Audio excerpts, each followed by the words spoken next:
Welcome to another episode of the On God Podcast. It is your host Reggie back again.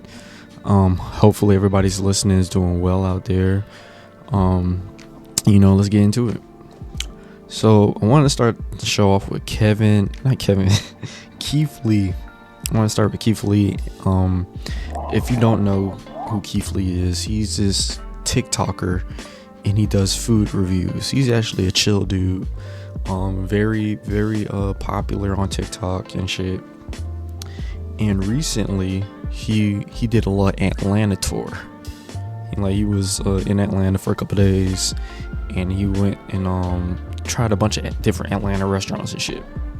So in his couple of videos, he had multiple videos where he was dealing with Atlanta's restaurants and how they had their rules and their customer service. Basically, he wasn't having a good time. He had multiple restaurants where he was just what the fuck? The customer service, the rules, this, that, and the third is just out of whack. And a lot of people were it's starting to be well, we've been dealing with this for a while now. Basically, a lot of people in Atlanta was yeah, this is a problem. That Keith Lee just kind of brought to light, because a lot of people have been having problems with Atlanta's restaurants, the whole brunch scene and the weird gratuity and the rules and shit, the weird hours. It's just really weird how they get down in Atlanta, and that's what a lot of people were talking about. Because there was one video, it was the Real Milk and Honey, and when Keith Lee does his videos, it's mostly he's always respectful and professional. He's a stand-up dude, family man and all that. He don't be shitting on these restaurants. He keeps it pretty blunt for the most part. Hey, it wasn't all that, this and the third. So it was this one restaurant, the Real Milk and Honey, and they just they had a whole response video talking about who's Keith Lee and shit. And it's just that's not a good look. These restaurants be doubling down on their terrible rules and customer service instead of adapting and growing. But it wasn't just that place. It was a couple other places where he was okay, the rules are weird, the things are weird. And basically everybody in Atlanta is we've been saying this for years. We've been saying that the restaurant scene, the club scene, the brunch scene, all of this shit is ass. These people just be wanting a quick dollar. And that's what I feel too, because a lot of the restaurants in Atlanta, and let's not make it seem like it's an Atlanta thing. Plenty of cities like Atlanta get down how they get down. But it's really predominantly in Atlanta because there's so many restaurants, a lot of black owned restaurants and brunch places and shit, and we be wanting to support these places, but they have such weird ways of doing business. They'll be open for 5 hours. They'll their menu is always half available. That's another thing. The menu is always limited. There's always something out of stock, or we can't do it at today, or they only serve something on the menu once a day. It's just come on. It's just a lot of the rules and the way these places operate is just it's really unprofessional. I can't talk. It's really unprofessional. And the whole Keith Lee thing, he ain't do shit but bring a lot of this shit to light, that Atlanta is really unprofessional and shit. Now my thing was the response to I keep calling this man Kevin James. The response to Keith Lee was that he's not good for the community and he's hurting black businesses and shit. There was a good amount of people who think like that, and it's y'all are mad at the wrong thing, the wrong person. I can get that argument, yeah, he's putting black businesses in a bad light, but you gotta understand, these businesses are not doing professional things to, you know what I'm saying? They're not really professional, so it's hard to support them when you got half your menu ain't available, you got terrible customer service, you got this automatic gratuity and shit. It's just y'all are not professional, and it's nothing to do with black business. It's bad business. It's just that y'all happen to be black as well. Like, it's like, y'all gotta understand, black people have it hard times 10 in this country. Even with the restaurant and the business, you have to work times 10 because it's harder for us. So that means you gotta work harder in the customer service and in the actual service and all of that, because it's harder for us to get to where we want to get.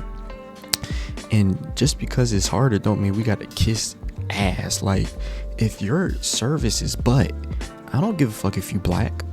Your service is ass. I'm not supposed to put, like, why would I praise ass service because you're black?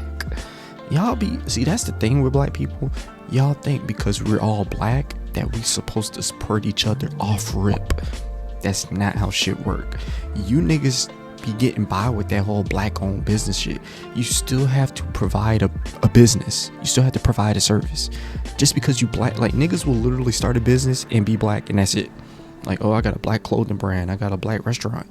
Nigga, what are you doing to promote and improve that business? Because a lot of you niggas don't be doing shit. Y'all do the bare minimum, bro, and then you expect us to support you because you black? That's some terrible logic, bro. That's some terrible logic.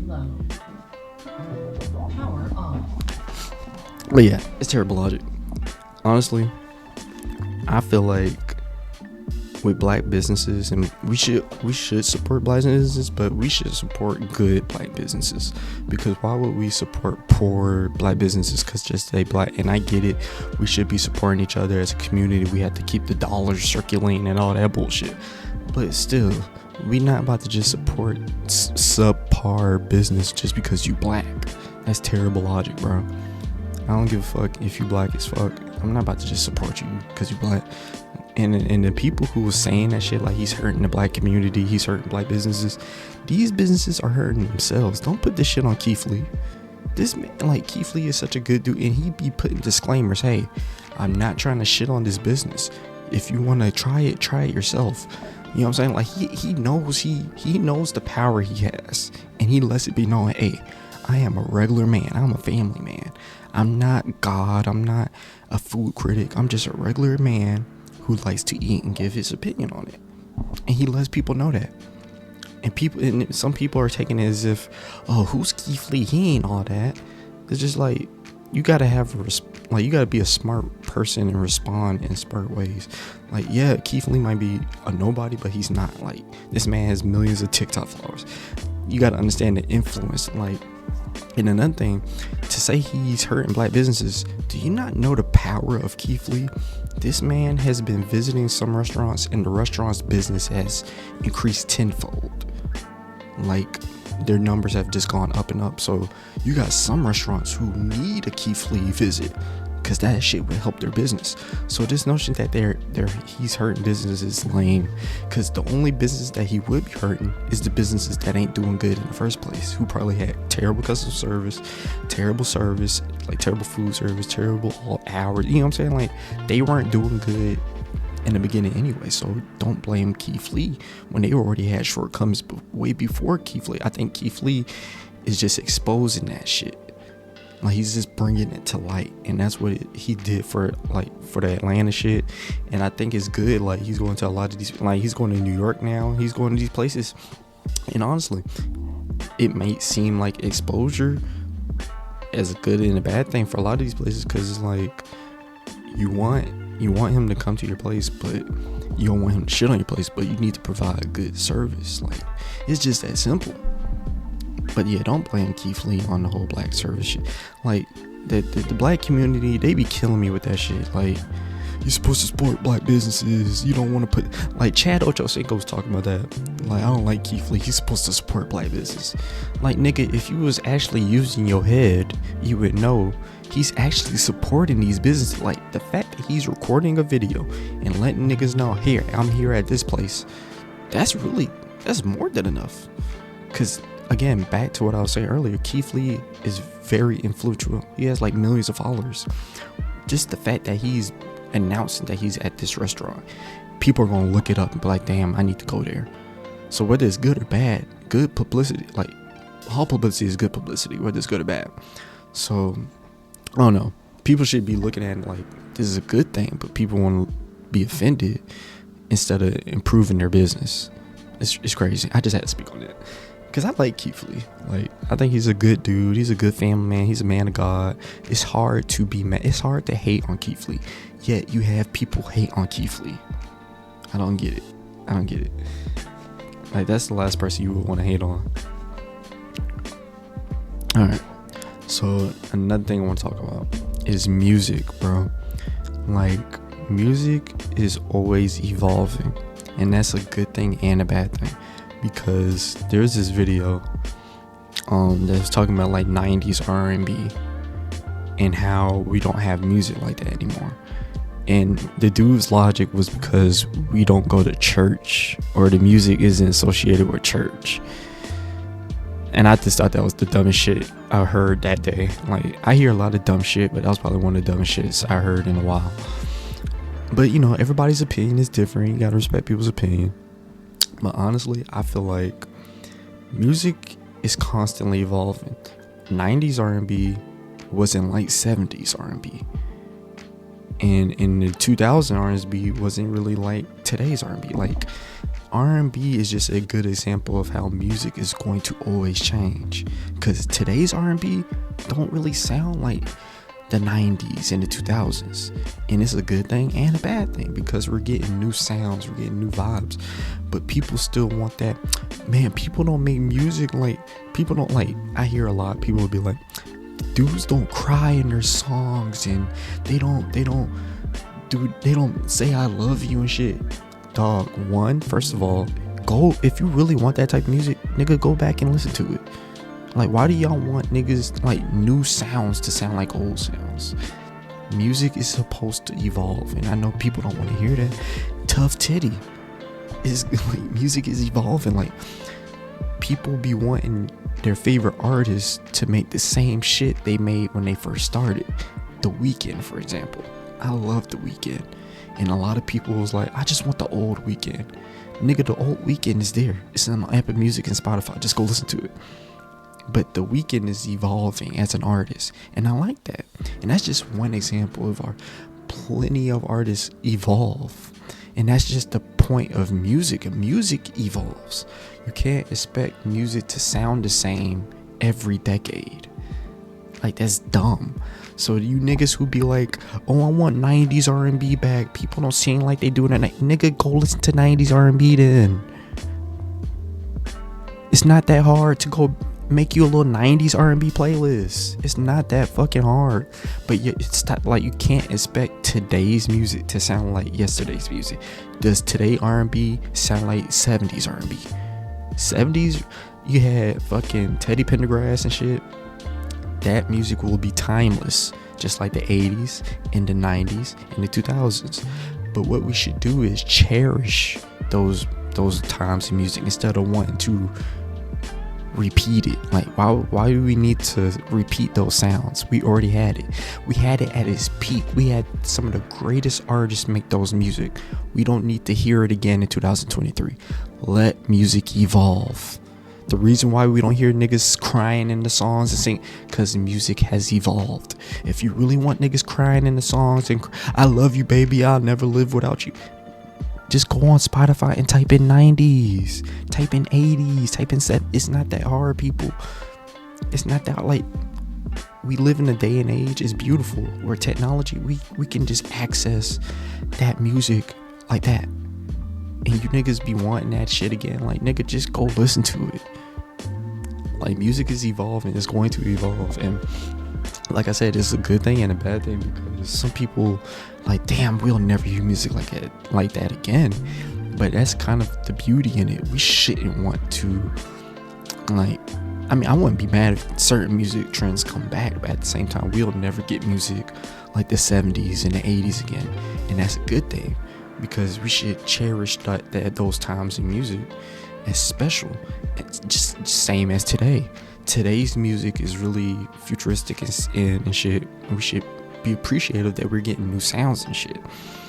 I don't know. That's how I look at music. You know what I'm saying? That's just how I look at it. I think music is very beautiful.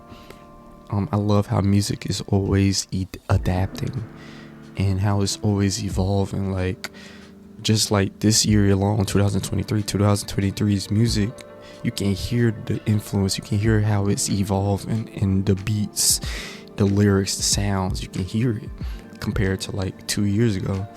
And like music is always evolving, and it's a beautiful thing, but some people don't really see it like that. They see it like, today's music suck, we need that, we need old school music back, we need 90s, we need early 2000s. Like, and I ain't mad at that, because those times in music was beautiful. Like 2010s music, peak. But we can't go back to that. We just gotta appreciate for what we had and make us a playlist. Because I got me a 90s playlist, because the 90s music will always hold a place in my heart. Same for the early 2000s. Those music in those times will always hold a place in my heart, because it was some good music. But I won't expect artists today to make that type of music. Like, we got so much music today. Like, it's kind of overwhelming, and it's the beautiful thing is, like, it's evolving. Another good thing, when I be seeing on the internet, people be like, where's the white people that make that pop music, like happy pop music? Because, you know, in the 2010s, white people were on a roll. You had Katy Perry, Imagine Dragons, a little bit of Coldplay, like Paramore. They were killing it. White people were killing it in the 2010s. They were killing it. Same with the 2000s, but you know, people are like, damn, where's that white people music? Like, where's that pop, you know what I'm saying, music? It went and came. It came and went.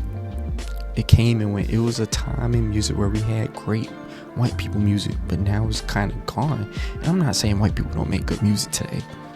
Well, of course they do, but I'm just saying it was a real time where I was like, damn, white people are going crazy with the music.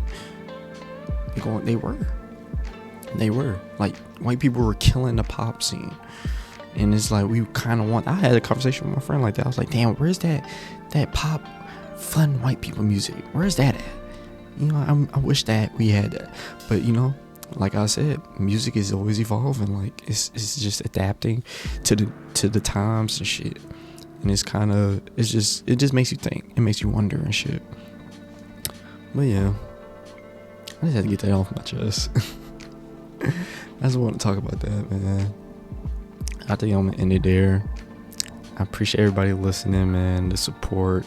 And I really do hope everybody's doing good out there, mental health, physical health, because times is crazy, man. And you know, things can be overwhelming, and you know, everybody has their own battles. I just want everybody to know you can do it, and you gotta thug it out. There'll always be brighter days for sure. But yeah, I want to end there. I appreciate everybody supporting and listening. Till the next episode. Peace.